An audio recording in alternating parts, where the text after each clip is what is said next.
Vie dom odpovedať na všetky vaše otázky? Nie? Tak sledujte. Máš dosť miesta pre 5-člennú rodinu?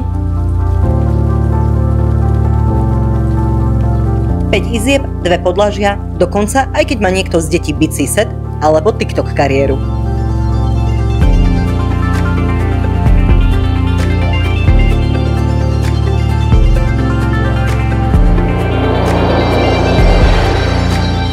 Vieš, čo je lepšie ako terasa pri káve?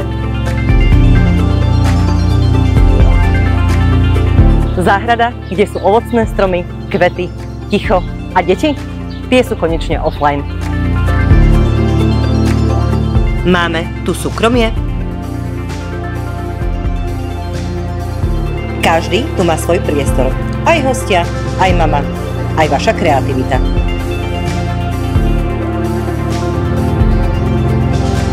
Kam so všetkým tým životom? Garáž, ktorý zmizne všetko.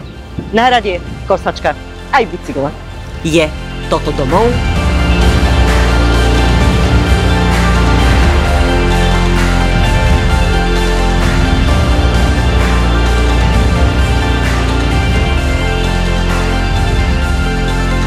Áno, a ak sa pýtate, či môže byť váš, to je otázka už len na vás. Zavolajte mi, možno práve teraz odpovedáte áno na svoju novú budúcnosť.